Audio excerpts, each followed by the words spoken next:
Dust leaped from the grass as riders cut across the flats, ponies depth-chested and blowing, the river flashing in shards between willow and cutbank. From the south, bullets snapped over the ford and into mud and water.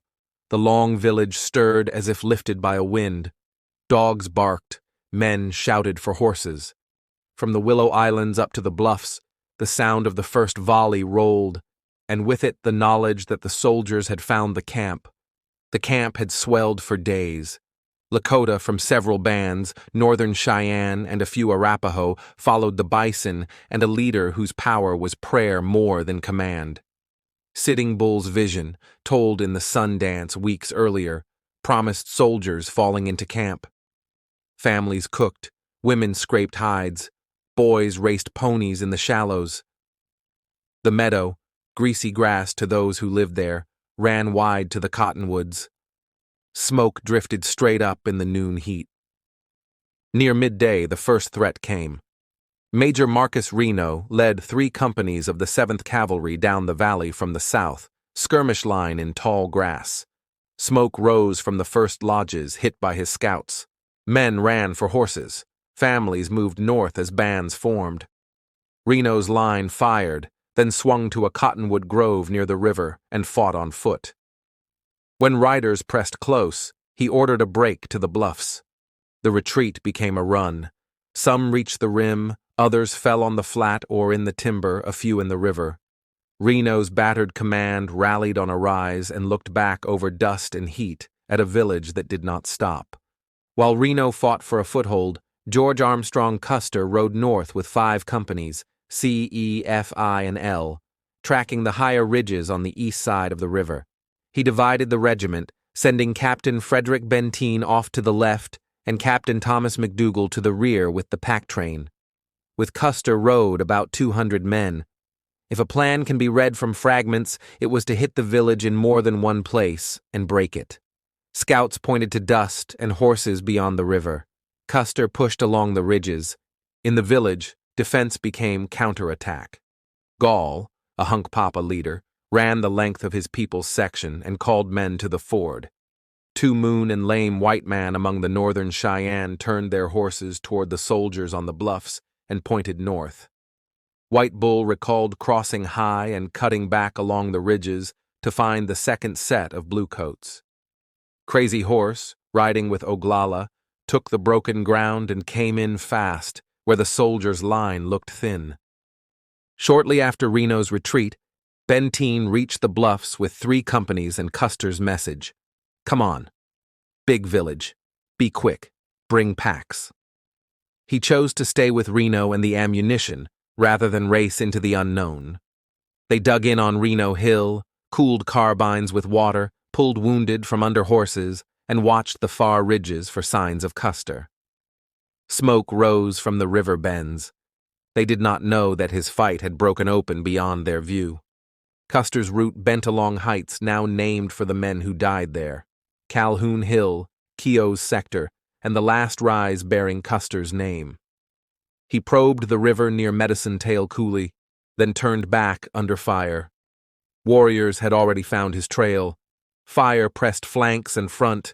Company L under James Calhoun fought on a finger of ground until riders came in close and cracked it. Farther along, Keogh's men tried to hold a brushy saddle and were wrapped from 2 sides. The last group fell back to a rounded knoll, horses shot for breastworks, carbines working hot. It ended there in a burst of minutes. No one on their side lived to count. Downriver and upriver, women pulled children into coulees and later came to the field with water, robes, and grief. Lakota and Cheyenne losses were counted later and never fully agreed, on the order of a few dozen dead and more wounded. On the ridges, silence settled over bodies, cartridge cases, and smashed watches. The fight around Custer ended in clusters rather than one circle, the dead lying where each knot of resistance tightened and then snapped. Back on Reno Hill, firing ran through the afternoon as mounted warriors tested the perimeter and riflemen found angles from swales and knobs. The pack train's arrival with ammunition likely saved the survivors. Through the night the soldiers dug, tended to the hurt, and listened to singing along the river. Dawn probes on June 26th fell away as the great camp began to move off to the north, families in motion, warriors covering the lifts and stops. By the time General Alfred Terry neared from the Yellowstone with Colonel John Gibbon's infantry on June 27th, the village had gone. Crow and other scouts led the column to the northern field. There the ground gave up its facts. Company Giddens down, bodies stripped by heat and scavengers, Custer in a loose cluster on the last hill, his brothers not far away. Officers walked the lines and wrote numbers that would pass into every account afterward. The Army lost 263 killed over 2 days, most on the northern field, with Custer's 5 companies destroyed. Reno and Benteen held their position with heavy losses and dozens of wounded. Leaders named later on the Lakota and Cheyenne side included Crazy Horse, Gall, Two Moon, Crow King, Lame White Man, Wooden Leg, and White Bull. Sitting Bull's part was prayer and counsel more than battlefield command. The victory belonged to many hands acting with speed and knowledge of the ground. Why the fight came was plain. The treaty line had been crossed in the Black Hills after gold was confirmed. Agencies pressed people to come in and stay on set land. Bison herds were thinning under market rifles and policy.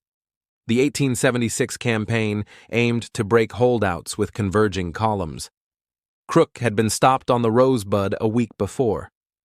Custer's detachment found a village larger than his regiment and a ground that punished divided command. Through the rest of the year, the pressure rose. Bands broke apart under cold, hunger, and pursuit. Crazy Horse surrendered the following spring and died that fall at Fort Robinson. Sitting Bull crossed into Canada, returned years later, and died on Standing Rock in 1890. The Black Hills were taken despite prior promises. The Greasy Grass fight did not change the war's outcome. It marked the last clear, complete victory for the Lakota and Cheyenne in that long struggle. Later, the markers came. Survey parties set white stones where bodies had been found, the placements approximate. The field took on a newer name, Little Bighorn, but the river bottom and the ridges kept the older words. Greasy Grass matched the look of the meadow in early light and after rain, slick under hoof and moccasin. Stand at Medicine Tail and follow the spine north, and the sequence still reads: the probe to the river, the bend back to Calhoun's line, the sag along Keogh's ground, the last rise and the hush that followed. Eyewitness accounts never aligned perfectly. Cheyenne and Lakota councils set down versions of dust, mounted charges, soldiers dismounting into skirmish lines, and a surge led by Crazy Horse that slid between fires and broke the hold. Soldiers' reports and letters from Reno Hill disagreed in tone and blame. The pieces fit only when you walk the distances and let the ground tell you what it rewards. Fast riders in cover, crossfires from folds, and the danger of fighting a village without understanding its size. Terry's men buried the dead where they lay. Enlisted men went into shallow trenches. Officers were carried to marked spots for later removal. Custer's body was found on the final hill with bullet wounds and no scalping. His brothers Tom and Boston lay nearby, and a young nephew, Audie Reed. Months later, the officers' remains were moved, Custer to West Point, many troopers to a mass grave on the ridge. White stones would later mark approximate places rather than exact ones, a map of loss more than a map of lines. Walk the place in June and the wind is easy. Larks cut the air and drop into the grass. The river loops past cottonwoods, the low swales still make approach lanes, the heights still turn fire into decision. The name that rose from Lakota and Cheyenne tongues is the name that fits from the ground up, the Greasy Grass, where a regiment learned a village's size the hard way. Thank you for listening to Deserted Trails. Subscribe for more forgotten stories from the old frontier.